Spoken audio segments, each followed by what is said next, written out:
Gemini, there is a pattern that has been showing up in your life again, a familiar sequence of events, feelings, and circumstances that you have seen before. And by the end of this video, you will understand exactly what 11 signs are telling you that it is happening again, and what you need to do differently this time to make sure the outcome changes. Most of the time, when a pattern repeats, we tell ourselves we were simply unlucky. We say the timing was wrong, or the other person was difficult, or the situation was uniquely complicated in ways that could not be anticipated. And sometimes those things are true. But patterns do not repeat because of bad luck. Patterns repeat because something in us has not yet shifted enough to create a different response. Something in how we see ourselves, how we relate to what we deserve, how we react in the moments that matter most. For Gemini, this pattern has arrived before. You recognized some of it. You made some changes. And then, gradually, without quite realizing it, some of the old ways crept back in. Because that is how patterns work. They are patient.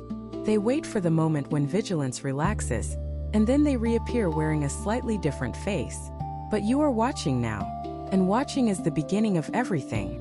Stay with this video because the 11th sign is the one that shows you not just that the pattern is happening, but that you are already further along in breaking it than you realize.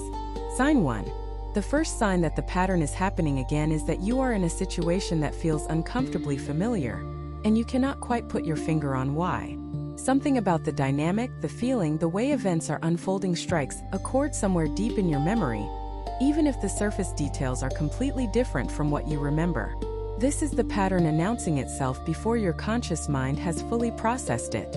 It arrives first as a feeling, a specific emotional tone that has a past. For Gemini, the intellect is swift and powerful, but patterns live below the level of intellect. They live in the body, in the gut, in the part of you that learned something once through experience and filed it away in a place that bypasses logical reasoning. That is why the recognition comes as a feeling first, a sense of having been here before, of the emotional weather in the room, feeling like whether you have known in a different room with different people on a different day that was nonetheless very much like this one. Do not dismiss that feeling. Do not let your brilliant analytical mind talk you out of it by pointing out all the ways the current situation is different from the past one. The feeling is not confused. The feeling is, in fact, the most accurate instrument you have in this moment. It is recognizing what the mind has not yet named.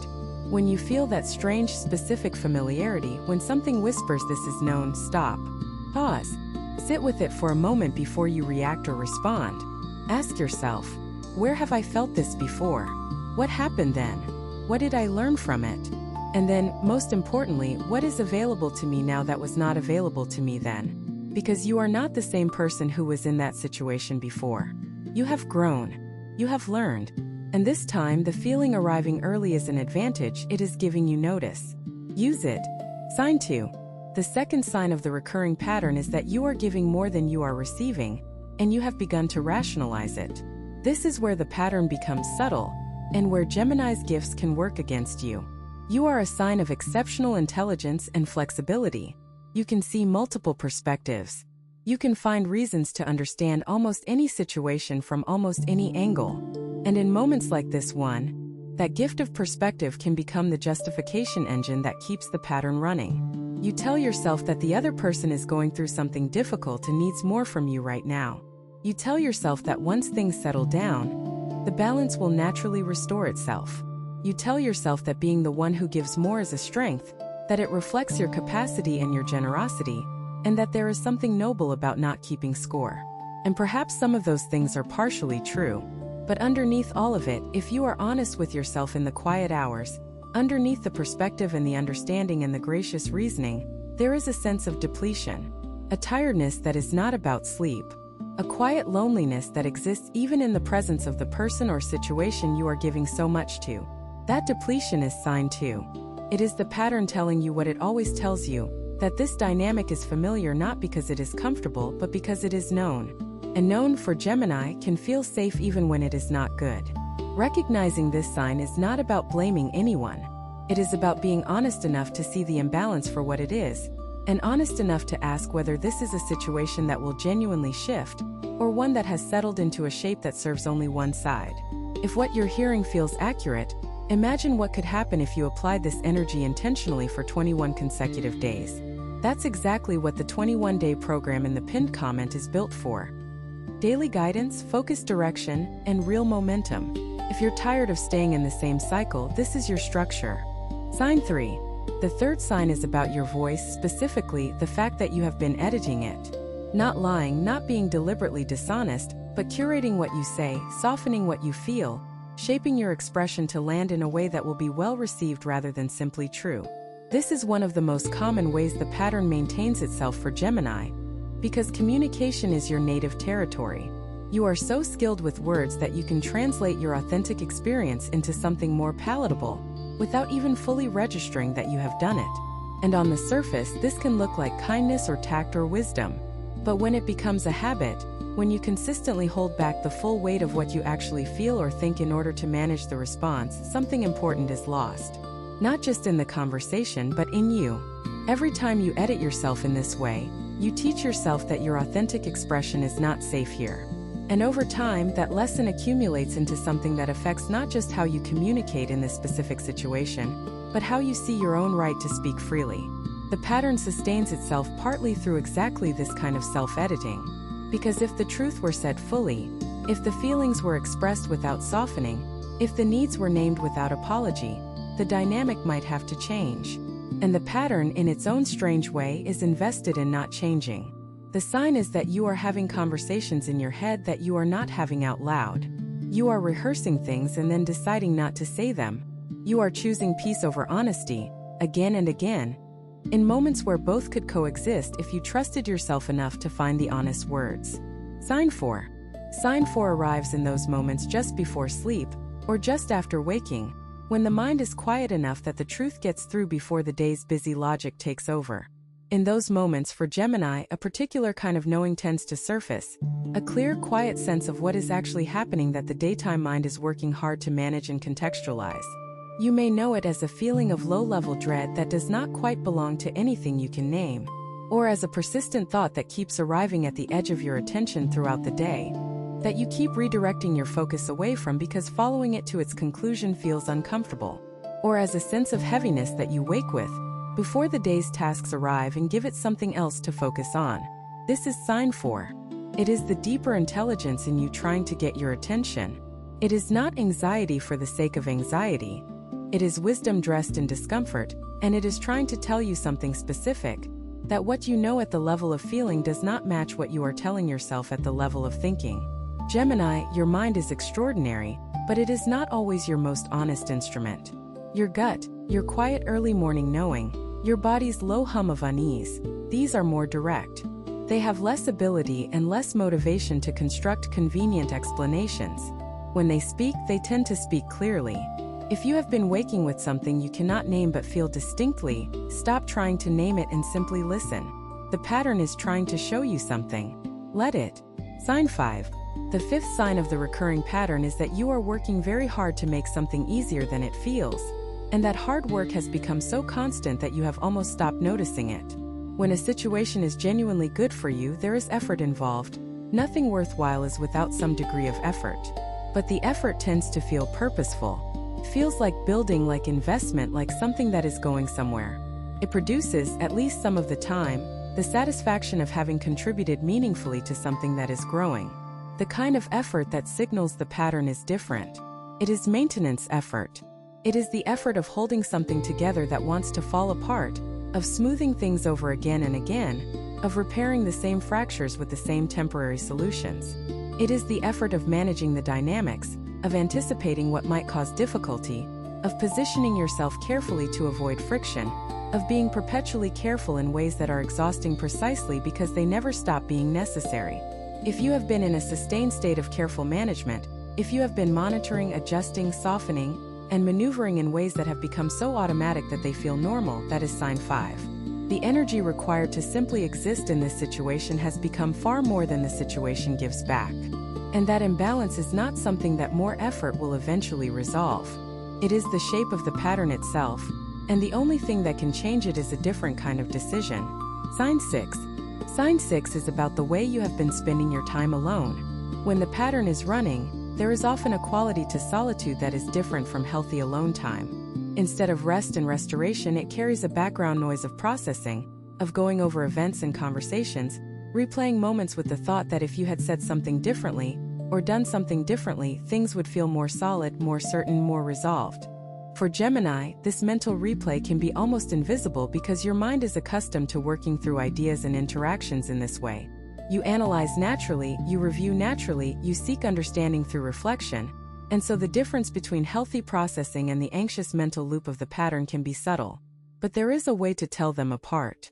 Healthy processing tends to resolve. You think through something, you arrive at some clarity or understanding, and the thought naturally releases and you move on. The pattern's loop does not resolve. Circles. It returns to the same questions without landing on answers that stick. It generates more questions. It leaves you in a state of low alertness, waiting for something, monitoring the situation in the background, even when you are doing something else entirely. If your alone time lately has had this quality, this persistent background hum of monitoring and replaying and wondering, that is sign 6. The pattern is occupying space in you that belongs to you. And recognizing that is the beginning of taking that space back. Some people watch, others transform. If you want to be in the second group, the 21-day guide in the pinned comment gives you a clear step-by-step process aligned with your sign. This isn't about waiting, it's about moving.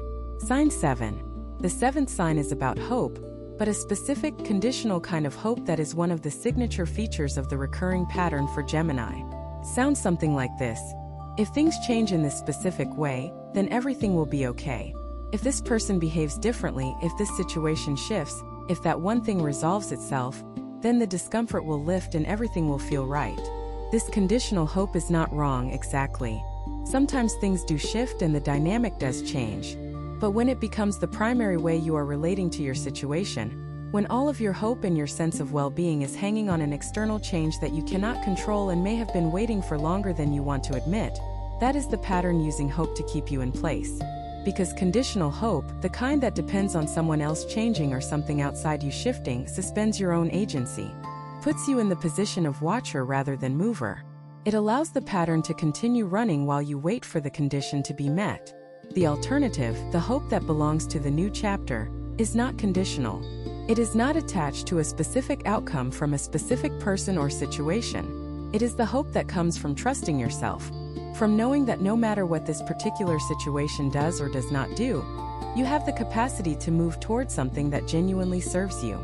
That is the hope that breaks the pattern. It is available to you right now, even if it does not feel fully real yet. Let it begin to grow. Sign 8. Sign 8 is subtle, and it shows up in the way you have been describing your situation to other people. Not necessarily in the dramatic moments, not in the conversations where you are asking for direct advice, but in the offhand comments, the brief mentions, the way the situation appears in the margins of conversations about something else entirely.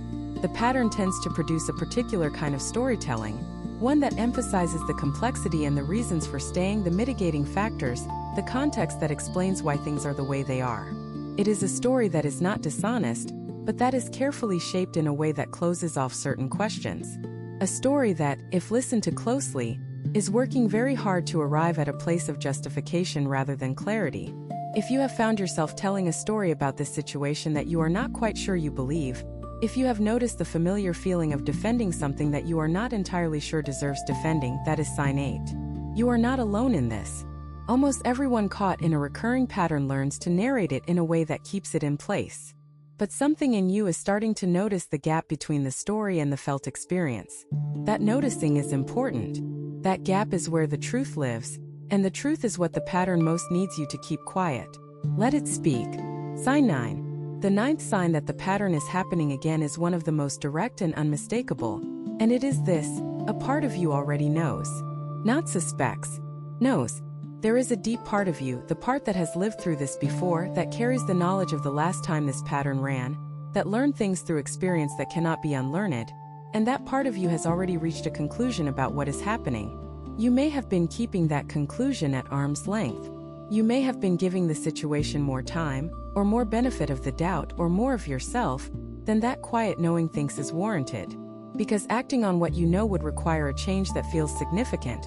And significant change is easier to delay when hope and habit and history are all suggesting that perhaps the knowing is wrong. But it is not wrong. That quiet knowing, the one that has been speaking gently in the background for longer than you want to admit, is sign 9. and the fact that it has been patient enough to simply remain present, without forcing itself, without drama, without ultimatums, waiting for you to be ready to hear it, is one of the most remarkable things about the deeper wisdom in you. It does not shout, simply stays. And when you are finally still enough to hear it, it will tell you exactly what you already know, that this is familiar, that it has played out before, and that you now have the choice to let it play out again, or to write a different ending. Sign 10. Sign 10 is about longing. A particular kind of longing that arrives when something in your life is not aligned with who you actually are. It is the longing for something simpler, something more honest, something that does not require so much management. You may feel it as a desire for a conversation where you do not have to be careful, as a longing for a relationship or a version of the current relationship, where you can simply be present without the background monitoring, as a wish for a day that feels light rather than managed. This longing is not nostalgia, and it is not fantasy. It is a clear signal from the deepest part of you about what you actually need, and what the current pattern is making it difficult to have. Gemini, you are built for depth and for ease in equal measure. You are meant to have connections where your full mind and full heart can show up without constant navigation. You are meant to have a relationship with your own life that feels spacious rather than constricted. That longing for ease is not weakness or escapism. It is a compass reading. It is you knowing at the most fundamental level what genuine alignment feels like and recognizing through that longing that what you currently have is something other than that. Sign 11. Sign 11 is the one that shows you not only that the pattern is happening, but that you are already further along in breaking it than you realize. And that sign is the very fact that you are watching this, that you have arrived on this particular day, at this particular moment of recognition. Patterns break through awareness. They break when we stop being inside them and start seeing them from outside. When the familiar dynamic suddenly appears not as simply how things are, but as a pattern, a shape, a cycle that has a beginning and a middle and an end. You are at that outside point right now. Something in you, some part of you that has been quietly gathering strength, quietly accumulating experience, quietly growing past the version of yourself that maintained this cycle, has brought you here. You did not arrive by accident. You arrived because you were ready, because some threshold in you was crossed, because the gap between who you are becoming and what the pattern asks of you has grown wide enough that you could no longer stay fully inside it without noticing. That is progress. Real, meaningful, hard-won progress. The recognition itself is the first break in the pattern, and every break that comes after it builds on this one. You are not at the beginning of awareness. You are already in it. And awareness, once genuine, does not go back to sleep. You have two options after this video: close it and hope things shift, or decide that the next 21 days will be different. If you choose the second, the structured 21-day transformation aligned with your sign is waiting in the pinned comment. The energy is already moving, the only question is whether you are. Gemini, these 11 signs are not here to alarm you. They are here to confirm what some part of you has already been trying to tell you, that the pattern is running, that you see it, and that the seeing is the beginning of the end of the cycle. You have everything you need to write a different story. The awareness is real. The wisdom is earned. And the next chapter, the one that does not repeat, is already beginning to take shape in the space that this recognition is opening up.